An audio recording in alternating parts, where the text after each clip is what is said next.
Hi guys, it's Smart Procurement World again for the SME Clinic, and we promised you some insight expert information, and we're really pleased to welcome today Flaxman's Attorneys, and representing Flaxman's Attorneys as Senior Associate is Joshua Kadish. He's going to be answering those questions on force majeure, which is something I don't think any of us really even looked at in a contract until today, until this really interesting time that we're in. He's got a couple of questions that we're going to ask him. And Josh, thanks so much for joining us. Thanks so much, Debbie. So Josh, first of all, what is force majeure? Okay, so as you pointed out before, most people would have signed contracts and seen a funny clause potentially in their contract, which is a force majeure clause.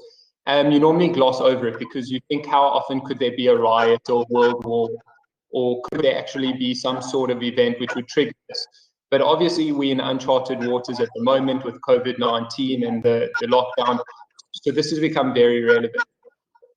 One of the things that, just to start off with, to let you know that force majeure itself, it's not actually a legal term, it's actually a French term, and it translates directly to superior force. That's what the meaning is. Unlike in some other civil law jurisdictions, France and Germany are some examples, the term force majeure is not actually defined in any piece of South African legislation. You also might have seen in contracts, or you may have heard of the Latin terms vis major or causis fortuitus. These are all examples which are used, and Latin terms which are used, which all correlate and mean a force majeure event. But just to give you a brief description from a legal perspective, the best definition which we can sort of put forward is that force majeure is an act of nature or even an act of man, which is unforeseen, or it's even reasonably unforeseeable. It's beyond the reasonable control of either or both of the parties to the contract, and it makes it objectively impossible for one or both of those parties to perform their obligations in terms of the contract. Some of the most common examples you'll have thought of or have seen in your contracts are wars, strikes, riots, plagues, hurricanes, floods, earthquakes, volcanic eruptions. These are all examples of what force majeure events could be. So Josh, is COVID-19 a force majeure? So that's a good question, and the answer is that our law doesn't actually give us an exhaustive list of events which would be considered a force majeure. Our courts are always developing and reviewing the law as these circumstances happen, but it's been widely accepted that international pandemics, and most recently we saw it with SARS and MERS cases, plagues also, these are all examples of force majeure events. Another thing to consider is that an active such as the regulation which gave rise to the 21-day lockdown, that's also considered a force majeure. So in short, we'd say, yeah, between the COVID-19 and the 21-day lockdown, they both are examples of force majeure events. Okay, so would that basically answer my next question, which is, what is the common law position regarding force majeure events like the 21-day lockdown? So it's very interesting. The common law actually did cater for these type of situations. And what you have to do is go back right to the beginning of what the general principles are in the law of contract. One of them is that there has to be a possibility of performance for contractual obligations in a contract. There's also a common law doctrine in our law known as the doctrine of supervening impossibility of performance. And that's something that takes place where there's an event which occurs or it supervenes after the contract's already been concluded. And that event objectively renders the rights and obligations of either one or both of the parties to be no longer possible of being performed. So there's no fault element in either of the parties' conduct. And this supervening event has just rendered the contractual obligations impossible.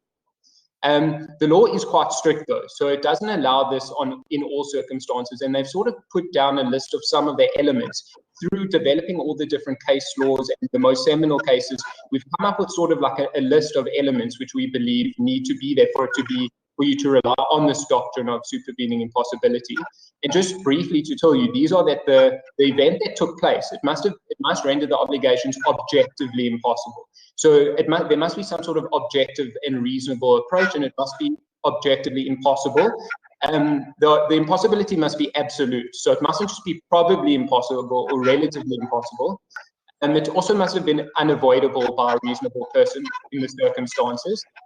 It must have been unforeseen or even reasonably unforeseeable. And of course, it must have given rise after the conclusion of the contract. Okay, so then what remedies are available for the parties should force majeure be enforced? So the general rule is that where there is a force majeure and there's a supervening event of impossibility, for so long as that event actually persists, it extinguishes the obligations which are owed between the parties. Where this is just temporary, then it will be suspended for the amount of time that happens. So for example, with a 21-day lockdown, there wouldn't be a full extinction of the contract in its totality. It would rather be some sort of temporary extinction of some of the obligations and some of the rights for so long as it persists, even if it's extended beyond the 21 days. It's only where it's an unreasonably long period of time that this would give rise to a cancellation of the contract by one or both of the parties. Okay, interesting enough, we had a discussion with the head of BP, and they went through a process with their suppliers to not enforce force majeure, but rather to renegotiate in the slowdown various elements in the contract. So kind of talking to what you've just raised now. Something that's also comes up a lot is around tenants and what rights there are. So do commercial tenants have a right to remission of rental because of COVID-19? So it's a great question. It's actually probably the most commonly asked question by clients to their legal practitioners right now. You would have maybe seen in the news that the big retail tenants like TFG, Pepco, and even Edcon are refusing to pay rental during this lockdown. Yes. So our view is that commercial tenants won't, as a general principle, be obliged to pay rent during the lockdown, but there are obviously a number of qualifications. The most important thing to consider is that where there's a lease agreement, the agreement itself obviously is an agreement between a landlord and a tenant. The landlord's primary obligation will be to give the tenant undisturbed use and actual enjoyment of the property during the lease period. And of course, the tenant's main obligation will be to pay the rental. So in terms of the lockdown regulations, where the tenant's not an essential service provider and has to remain closed during the lockdown, the result, of course, is that the landlord precluded from fulfilling his obligation to provide the tenant with undisturbed use and enjoyment of the property because of the supervening impossibility of performance, namely the shutdown. This means that the landlord would actually be excused from not being able to perform his obligation because of this force majeure. But it also means that for a temporary amount of time during this lockdown, the tenant will also be excused and therefore won't have to pay rental. It doesn't necessarily mean that the tenant owes no compensation whatsoever to the landlord. Each case will need to be determined on its own merit. We'll need to look at the lease agreement in place to see whether this has a force majeure clause. If it does, it would generally override the principles of the common law. There's another consideration which has been quite well argued. Landlords, even though they might not be able to give the tenant occupation, they are still storing things like servers or equipment, things like that belonging to the tenant. They also might still be paying their overheads. So for those reasons, there definitely could be a claim by the landlord for some compensation, like storage fees or, recovery of its overhead costs relating to security or other consumption charges. So really, there isn't a blanket principle we can give, but what we would say is that there's definitely a strong argument for the tenants who aren't engaged in essential services to say, listen, we can't get beneficial occupation, we can't get use and enjoyment of the premises, so we don't need to pay rental. So in terms of residential tenants, same thing, do they have a right of remission of rental during or because of COVID-19? So residential tenants are slightly different because residential tenants, it won't really matter about whether you fall under essential service or not. With residential tenants, you would be able to get possession. And because you might not be earning a salary or because you might not be an essential service provider, that's a different argument. But a landlord is still placing you in beneficial occupation of the premises. So you still are going to have to comply with the terms of your lease, and you are going to have to pay rental as a residential tenant. Correct. So then what happens and how do we advise businesses if your landlord or tenant has actually been approached to discuss a payment holiday? How do they handle that? So what you'll have seen possibly is that the DTI pronounced a regulation which relaxed some of the competition law principles, and it's allowing all the landlords and even the tenants to engage meaningfully in these discussions. Generally, they wouldn't have been able to get together because it would have been a breach of the Competition Act.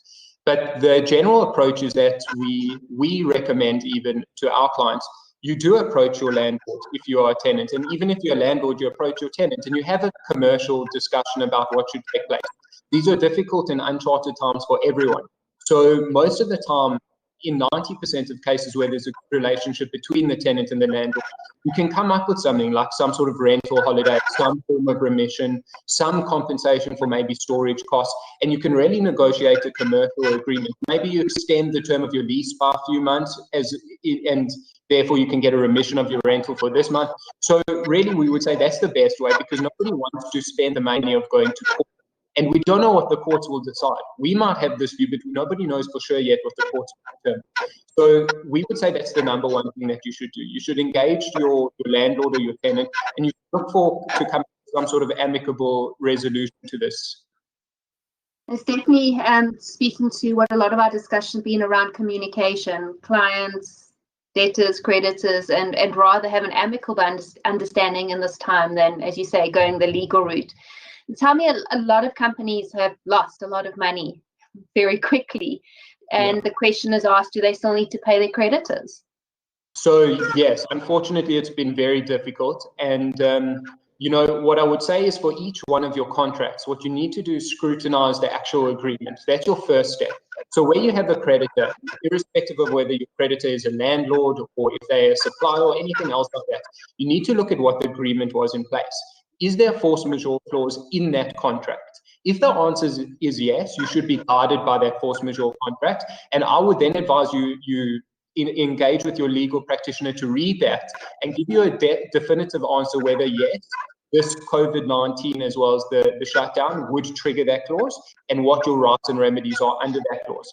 If there isn't, if there's no force majeure clause in the contract, and most importantly, if the performance is still being rendered to you, so if your creditor still provided you with whatever the service was, but for whatever reason you've just gone through some difficult times, like every business in the country at the moment, it doesn't absolve you of liability.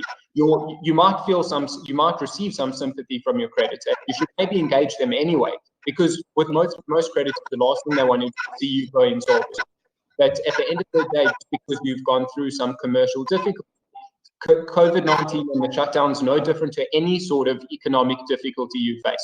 So it doesn't mean that you can jump out of the contract just because you can't pay it. But we would still say, just liaise with your creditor. You'll find that they might be sympathetic. You'll find that they might give you some form of indulgence. There's no harm in just engaging with them, asking for some sort of holiday. In light of just what you've said, Joshua, would there be any harm in actually writing to your creditors and telling them, look, going through some financial difficulty? Could there be any negative consequence to doing that? So you've got to be very careful when you do this. Quite a lot of people have done it. Some of our clients have asked us if they can do it. And you have to be careful, because there is, in the Insolvency Act, there is a provision that where you write to say that you can't pay your debts in the ordinary course of business, that can give rise to something called an act of insolvency. And often in different contracts where one of the parties commit an act of insolvency, it triggers some unwanted remedies for that party. So it might trigger a right of cancellation by the other party. It might render the actual contract terminable. You've got to be very careful before you do that. So I would advise you don't do that, especially not to do that in writing. And you liaise with your legal advisor before you do that, because you might actually give rise to some really unwanted consequences by writing such a letter. So very, very important to be careful. I'm glad that you did raise that. So, and also, why is it important to record, this came up as well, your settlements in writing? Okay, so what you need to remember is you might liaise with your landlord and agree something, but when you've got a contract in place, where you've got a written contract, in 99.9% of these contracts, you'll find a clause. It's called a non-variation clause.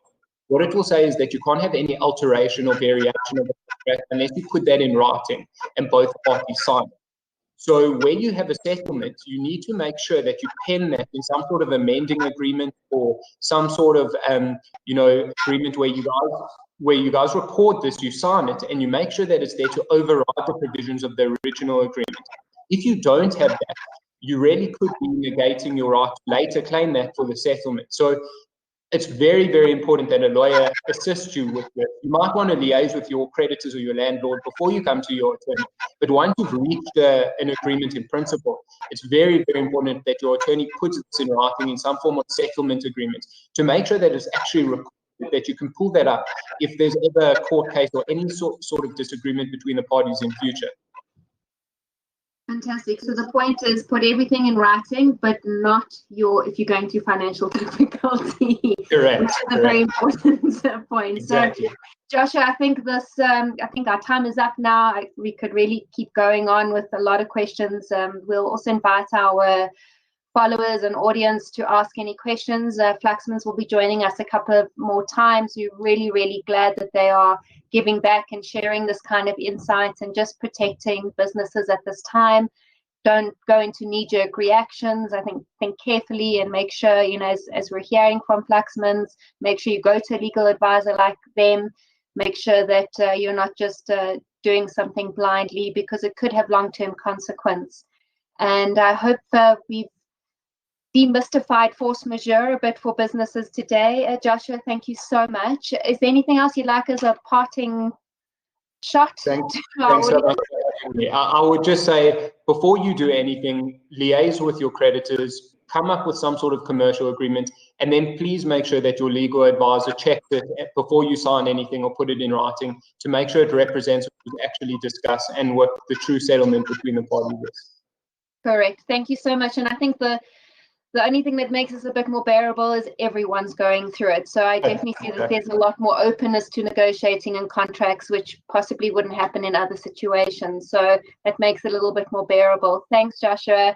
Stay safe, and to our audience, till our next podcast.